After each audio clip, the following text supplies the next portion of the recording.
Mainit na balita, sa unang pagkakataon mula noong February 2025, nasa 2% ang inflation o bilis ng pagmahal ng mga produkto at serbisyo sa bansa.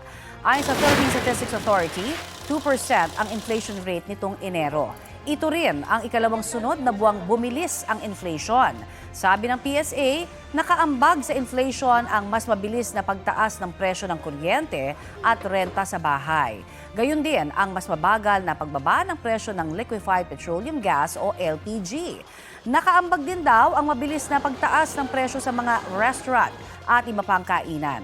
Sinabi ng Department of Economy, Planning and Development o DepDev, pasok ito sa 2 hanggang 4% inflation target ng gobyerno para sa 2026 at 2027. Dahil kuryente ang isa sa mga nakaambag sa inflation, tututukan daw ng gobyerno ang renewable energy at iba pang programa para mapababa ang presyo ng kuryente.